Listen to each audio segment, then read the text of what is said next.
Queridos, abra sua Bíblia, Evangelho do Senhor Jesus, segundo Mateus, capítulo 18, versículos de 1 a 4. Evangelho do Senhor Jesus Cristo, segundo Mateus, capítulo 18, versículos de 1 a 4.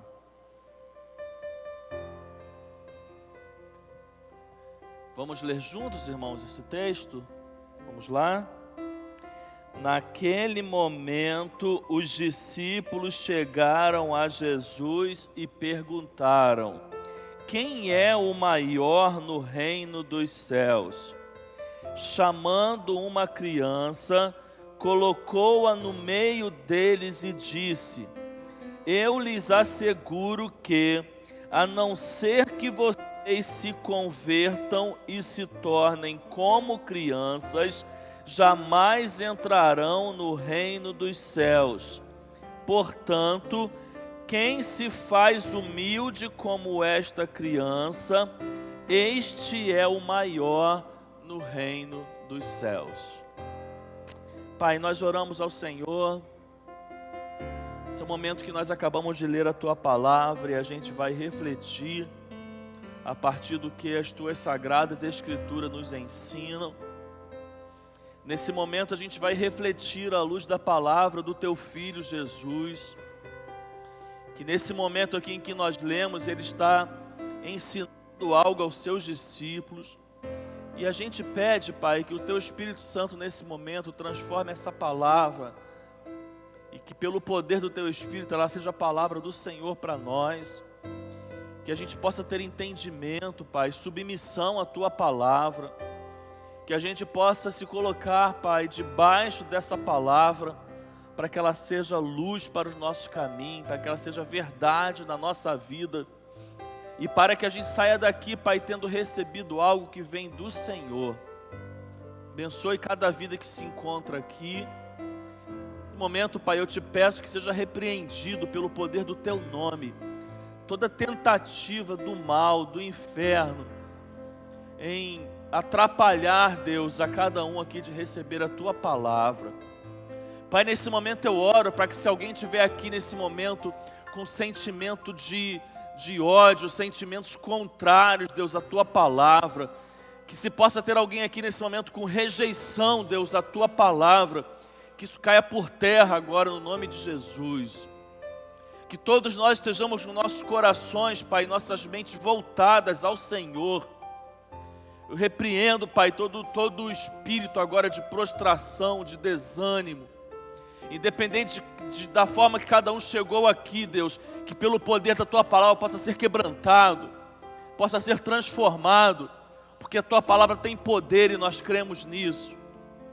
Então que ela se torne verdade nesse momento na nossa vida, e que o Senhor fale a cada um de nós.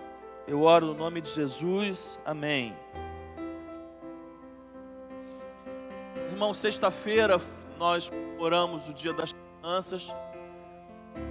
Nós, como igreja e ministério infantil, estivemos um dia num sítio, um dia de lazer.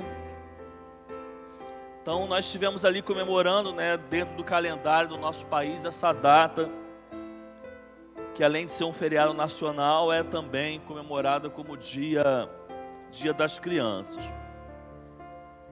A palavra de Deus tem muitos textos que nos remetem a algum ensinamento sobre criança.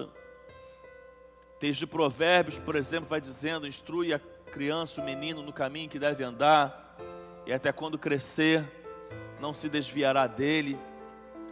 Mas nesse texto aqui, nós temos uma palavra muito interessante do Senhor Jesus. Primeiro, por se tratar, de ser palavra do Senhor Jesus. Segundo, entendendo para quem que Ele diz essas palavras, que são para seus discípulos. E Ele, dando ensinamento aos seus discípulos, Ele diz o que nós acabamos de ler, no versículo 3 do capítulo 18 de Mateus: eu lhes asseguro que, a não ser que vocês se convertam e se tornem como crianças, eles entrarão no reino dos céus. Esse texto, irmãos, ele não está sozinho tem todo um contexto aqui por volta dele.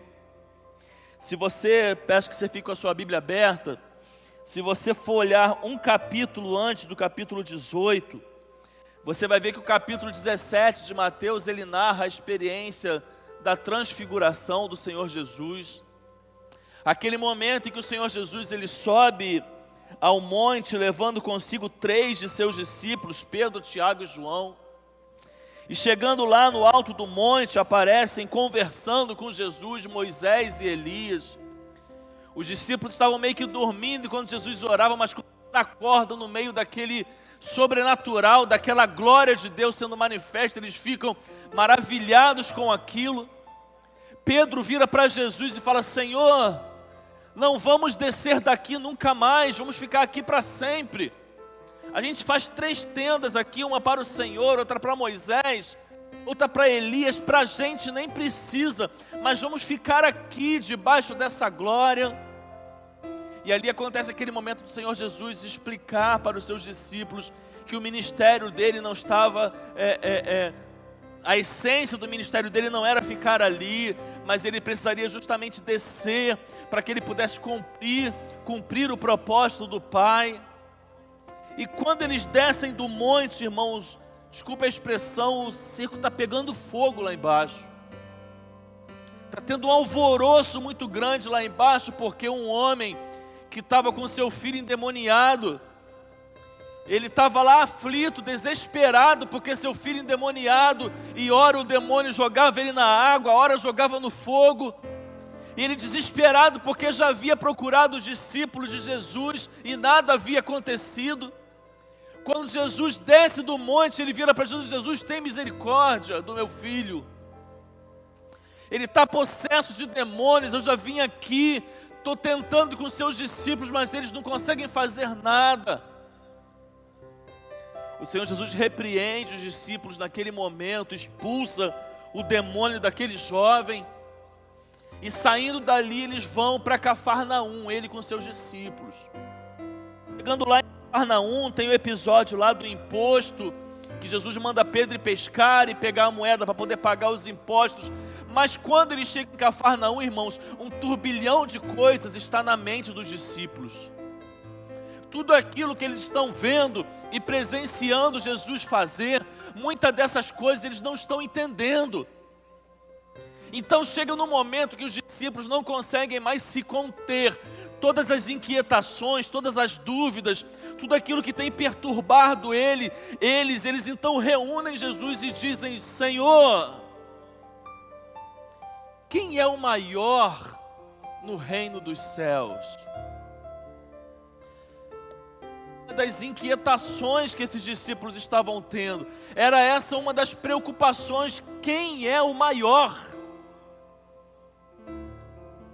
Queridos, não se tem interesse em saber quem é o maior, se você não está nutrindo um desejo de ser o maior. A pergunta dos discípulos reflete algo que lhes traz interesse. Interesse em apenas saber, não. Interesse em se ver, ou talvez em se colocar como maior. E eles perguntam para Jesus: Jesus, quem é o maior no reino dos céus? Aí, irmão, Jesus, tomado da sabedoria de sempre, ele avista uma criança, ele traz a criança para o meio deles e ilustra a sua resposta com essa criança. Jesus está dizendo para eles: vocês querem saber quem é o maior? Olhem para essa criança. Eu digo a vocês que se vocês não se converterem e se tornarem como crianças, vocês jamais entrarão no reino dos céus. E quem se faz humilde como essa criança, esse é o maior no reino dos céus. Irmãos, por que Jesus utiliza de uma criança para fazer a sua analogia na resposta que ele dá aos seus discípulos. Porque é muito fácil, irmãos, aprender olhando para uma criança. Você já passou por isso? É muito fácil, irmãos, ser ministrado através da vida de uma criança.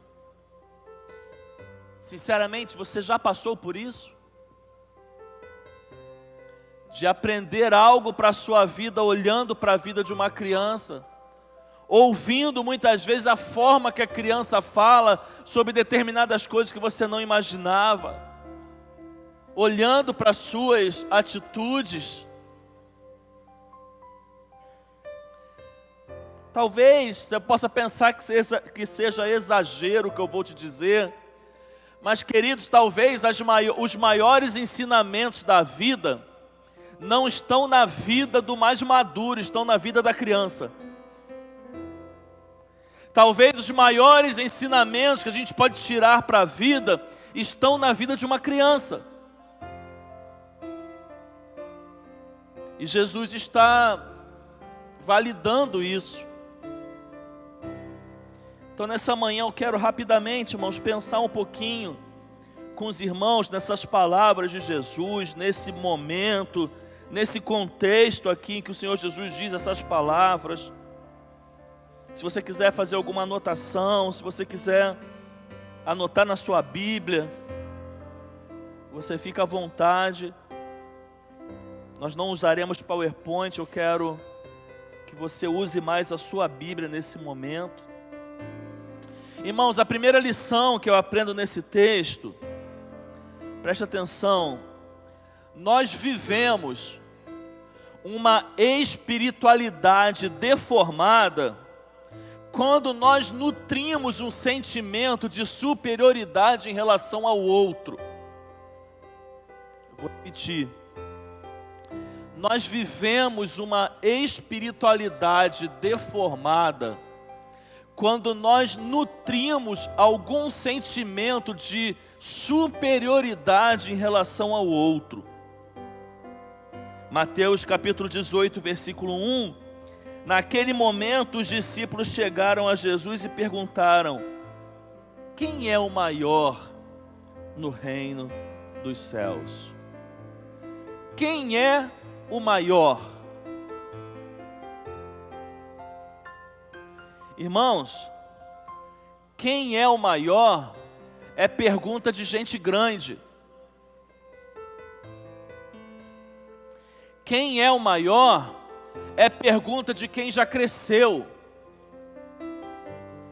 Irmãos, quem é o maior é pergunta de quem já se deformou e perdeu a essência ou a inocência que só a criança apresenta, porque criança não se preocupa em perguntar quem é o maior.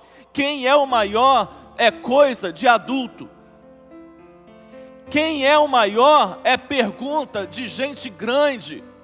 Quem é o maior são perguntas que cabem na nossa boca, mas não cabem na boca de uma criança. Somos nós, irmãos, que nos preocupamos em saber ou desejar ser o maior. Somos nós, irmãos, que somos capazes de olhar para alguém e julgar que esse alguém seja menor do que nós, seja inferior a nós. Somos nós, irmãos, que somos capazes de olhar para alguém e nos colocarmos num patamar acima. Quem é o maior não é preocupação de criança, quem é o maior é preocupação de gente grande. E a nossa espiritualidade, ela é deformada quando a gente alimenta esse sentimento de querer ser o maior. E aqui eu preciso mais uma vez dizer algumas coisas que de vez em quando eu digo aqui. Deus está nos ministrando sobre esse tema. Não me pergunte por quê, mas Deus está nos ministrando sobre esse tema. O motivo só Ele sabe. Eu sou apenas um porta-voz da palavra de Deus, mas não é coincidência.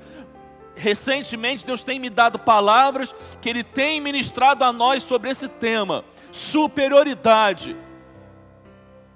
Quem esteve aqui nas 2 últimas quintas-feiras, viu que nós fizemos um estudo aqui sobre a vida de Gideão, e nós destacamos, enquanto olhávamos para a vida de Gideão, Deus não chama grandes, Deus não conta com grandes, Deus conta com pequenos.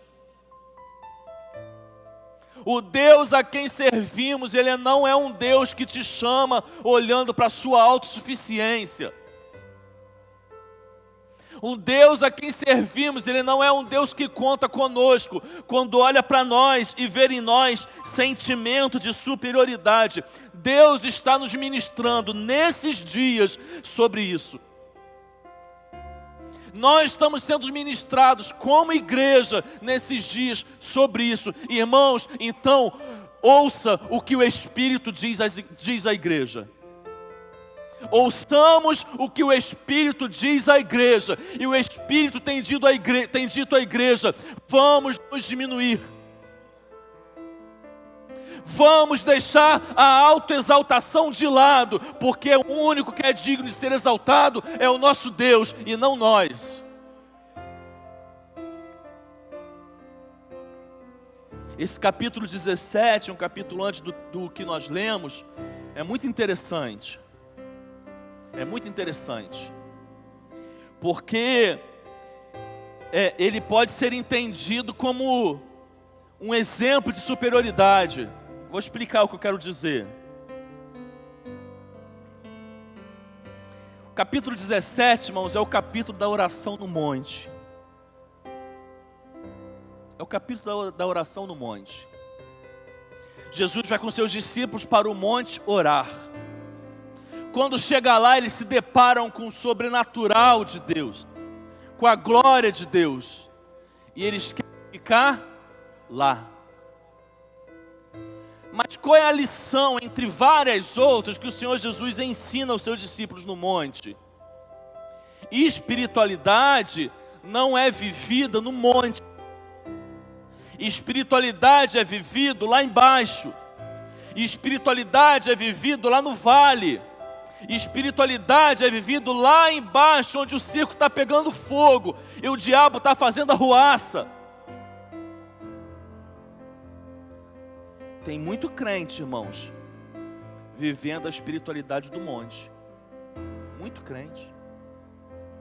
Muito crente vivendo a espiritualidade do monte.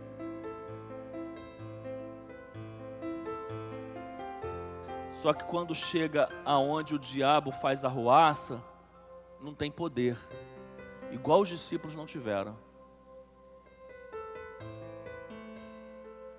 Porque enquanto o diabo atormentava e se empossava de um jovem, os discípulos seguidores de Jesus não conseguiam fazer nada. Nada. Queridos, olhando ainda para esse tema de autossuficiência, de se sentir melhor, a gente tem que começar, queridos, a derrubar esse ego na nossa espiritualidade.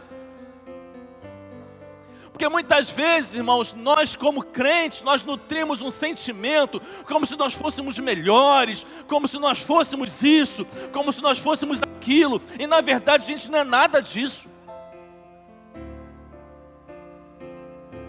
A nossa espiritualidade, se ela é no monte, se ela é no quarto, se ela é na minha casa, se ela é no templo, mas ela não é no mundo, ela não tem valor nenhum.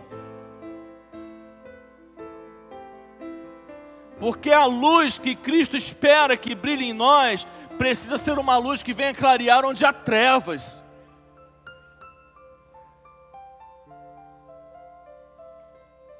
E a gente tem uma outra análise ainda para fazer sobre isso, irmãos, que é a igreja autossuficiente dos dias atuais. A gente tem vivido o evangelho da autossuficiência. A gente tem vivido um evangelho, irmãos, uma teologia que não prega sobre derrota, que não prega sobre perda.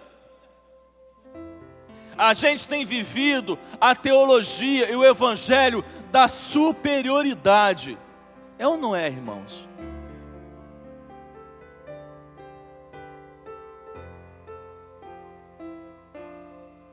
Quem é o maior? Quem é a maior igreja? Qual é a maior igreja? Qual é o maior ministério? Qual é o maior pastor?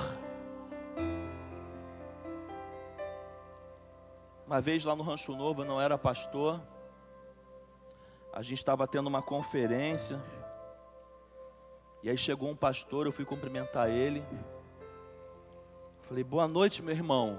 Ele, irmão não, pastor fulano de tal. Eu não sou dos que tem a língua mais controlada não, tá, irmãos? Falei, perdão, eu não sabia que você não era meu irmão. Aí eu respondi para ele, mas pastor não, perdão, irmão não, pastor fulano de tal. Quem é o maior? Os irmãos, por não serem pastores, talvez não tenham ideia. Mas quando a gente se encontra com pastores, na maioria das vezes, tem uma pergunta que ela é inevitável. Você não sai daquele encontro sem ouvir essa pergunta. Com quantos membros está a sua igreja?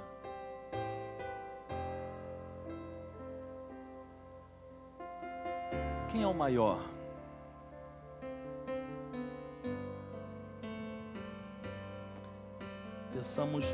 Precisamos refletir sobre isso, irmãos. Em segundo lugar, o Senhor Jesus está nos ensinando que a santificação é um processo que procura restaurar a criança que foi deformada pelo pecado. A santificação é um processo que busca restaurar a criança que foi deformada pelo pecado. Se você for lá no Gênesis, você vai ver a narrativa da criação do mundo, e você vai ver que o Senhor, nosso Deus, quando cria o homem, quando cria o ser humano consegue experimentar, ainda que por pouco tempo, o que é ser a plenitude da criação de Deus. Aquele pequeno tempo ali, em que Adão e Eva existem sem serem influenciados ainda pelo pecado, ali eles experimentam a plenitude da criação de Deus. Você consegue imaginar isso? O que seria experimentarmos a plenitude do que é o ser humano dentro do que Deus o havia criado? Você consegue imaginar, irmãos, esse mundo sem a deformação do pecado?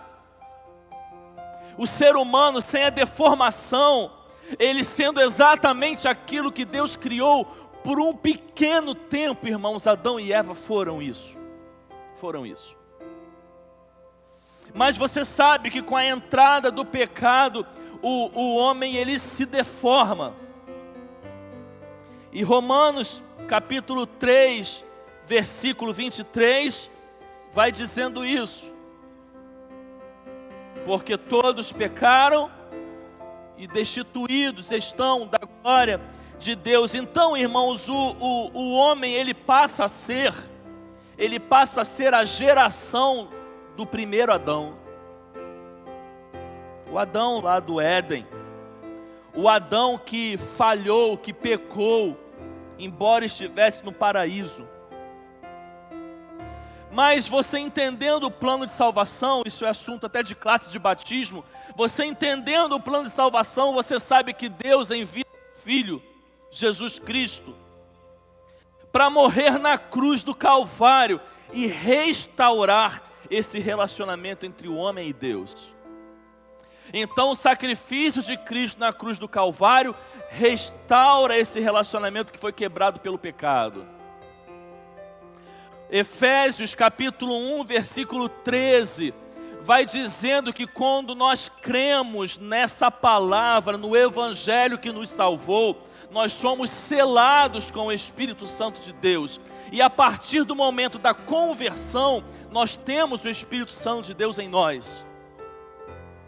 E aí nós que somos crentes em Cristo Jesus, que aceitamos ao Senhor Jesus Cristo e temos o Espírito Santo, vivemos um processo chamado de santificação.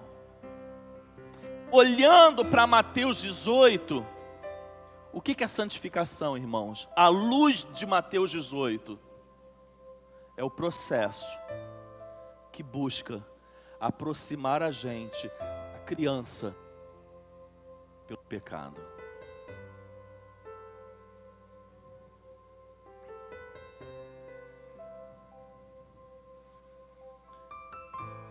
O Senhor Jesus, ao trazer uma criança e mostrar para os seus discípulos, Ele está sim se referindo à pureza, a uma criança. Mas existe também, queridos, a criança que foi deformada pelo pecado. Criança agora, em aspas, né? Os irmãos entendem o que eu estou dizendo. Então poderíamos definir santificação de várias formas, mas à luz de Mateus 18, podemos dizer que santificação é o processo que me aproxima da criança que foi deformada pelo pecado, da criança que Deus deseja. Por quê, irmãos? Porque o Espírito Santo em mim, ele me aproxima do ser humano, do propósito original que Deus criou, ainda que eu não consiga vivenciá-lo de forma plena, eu me aproximo dele.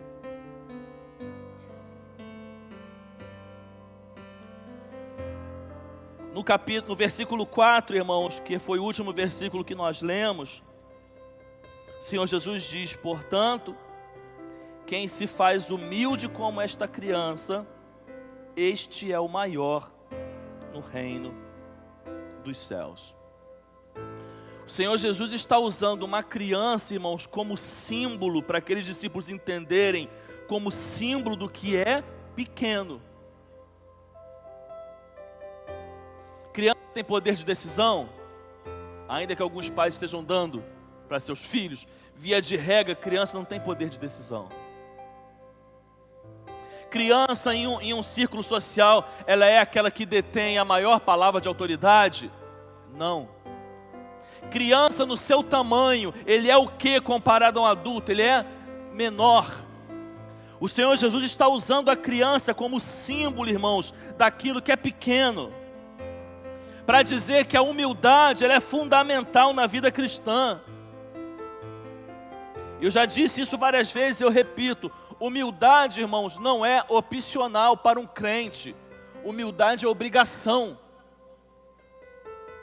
Não pense você que cabe para você como um cristão o discurso do tipo: fulano tem uma personalidade que faz ele ser humilde. Eu não.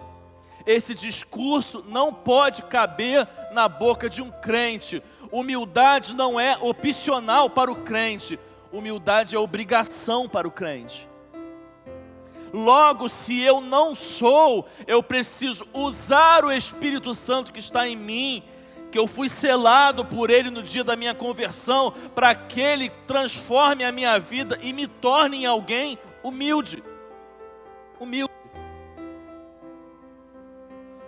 Porque humildade é uma das maiores marcas do nosso Mestre Jesus. Quero terminar, irmãos, essa reflexão trazendo à nossa memória talvez os principais e mais preciosos ensinamentos que uma criança nos dá. Tenho duas em casa. Já fui criança, independente de você não ter criança em casa, você já foi criança. Você convive com sobrinhos, parentes. Então quero nesse final aqui de reflexão tentar trazer à nossa mente talvez as principais ou alguns dos principais e preciosos ensinamentos que uma criança nos passa. Anotei alguns aqui, logicamente não vou conseguir expor todos. Mas eu percebo, irmãos, que uma das principais e preciosas lições que uma criança nos dá é a sinceridade sem maldade. Por que a sinceridade sem maldade? Porque o adulto é capaz da sinceridade com maldade. A criança ela revela a sinceridade sem maldade. É aquele famoso recado que se você nunca passou, você já viu. Ó, meu pai mandou dizer que não está. É aquela palavra que a criança fala de algo que ouviu, mas não deveria reproduzir. E ela reproduz. Ó, tia, minha mãe falou que você é isso, isso e isso.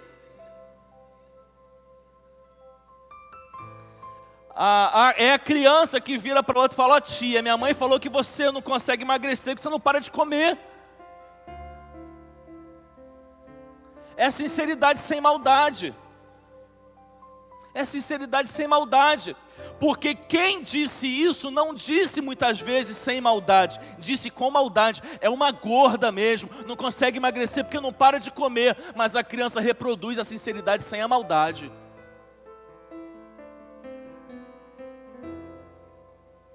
A criança, irmãos, é aquela que nos ensina e nos mostra a capacidade de perdoar e pedir perdão, que muitas vezes nos falta. Quem aqui como um pai nunca precisou repreender a sua filha ou o seu filho, e às vezes não dá um minuto depois a criança está te beijando, e muitas vezes você foi duro com ela, às vezes você deu uns tapinhas nela, às vezes você colocou de castigo, às vezes você foi duro, e ela está, ainda que não seja em palavras, em atos, te mostrando que ela te perdoou, que ela não guardou mágoa da repreensão que você fez a ela.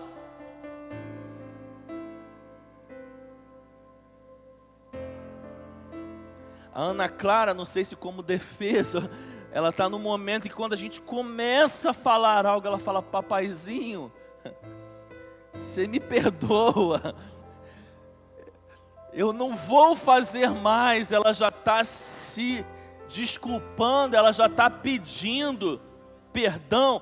Pode parecer simples, irmãos, mas às vezes a pessoa discorda da gente, a gente sai da igreja. Pode parecer simples demais isso, olhando para a criança, mas às vezes eu estou dentro da igreja e eu falo que esse painel é verde, e o outro fala: não, esse painel é laranja, e as pessoas brigam e saem da igreja e cortam relacionamentos, porque não são capazes de perdoar e nem de pedir perdão. Aquele que não se converter e não se tornar como essa criança, não é capaz de entrar no reino dos céus. Irmãos, a criança é aquela que tem a capacidade de interação e relacionamento fácil. Abro um parênteses aqui. Pena que alguns pais estão quebrando isso da criança. Receba a palavra de Deus agora como instrução na sua vida, você que é pai. Criança, via de regra, chega num lugar, se encontra com outra criança, faz amizade,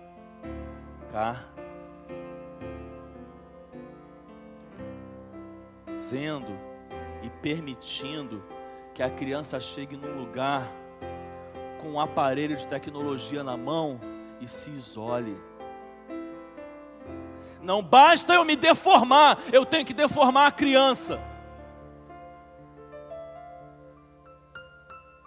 Se você vai para algum lugar que a sua criança pode se socializar, não individualize ela em nome de Jesus. A marca da criança é a facilidade do relacionamento. Qual o seu nome? Meu nome é fulano, meu nome é tal. Vamos brincar, vamos brincar. Fácil relacionamento e interação. Os pais estão quebrando isso. Porque a gente, às vezes, demora, irmãos, para incluir alguém. Às vezes uma pessoa chega na igreja, a gente não faz igual a criança que vai no coleguinha e chama para brincar. A gente deixa a pessoa circulando 1 ano na igreja e às vezes ela sai e ela nem entra na nossa brincadeira. Porque a gente não consegue interagir, porque a gente não consegue se relacionar com facilidade, porque a gente não consegue incluir.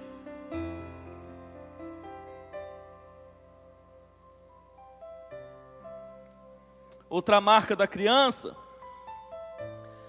despreocupação com o amanhã. Despreocupação com o amanhã. É lógico que se ela tem um passeio, se ela vai fazer uma viagem, ela também fica muitas vezes ansiosa com aquilo que ela vai fazer. Mas via de regra, a criança não tem preocupação com o amanhã. Para a criança só tem um dia, ou só tem algo mais importante, é o hoje, é o agora. A criança luta com o sono porque ela não quer dormir, porque ela quer aproveitar o hoje. Ela pode ter feito muitas coisas naquele dia, deu meia-noite, você colocou um desenho na televisão, o desenho a atrai, ela quer ficar acordada e luta contra o sono para ver o desenho, porque o desenho é o hoje. E o adulto? O adulto traz o passado para o presente, deixa de viver o presente preocupado com o futuro e acaba não vivendo nada. Porque o passado vem para o presente, o passado atrapalha o presente que ele deveria viver, ele não vive porque ele está pensando no futuro, no final das contas ele não vive nada.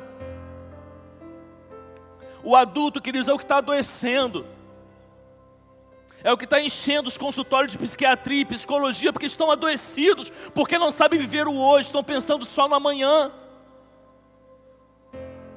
Aquele que não se converter e não se tornar como criança, não entra no reino dos céus. A última lição que eu tirei da criança é a confiança absoluta no Pai. Confiança absoluta no Pai.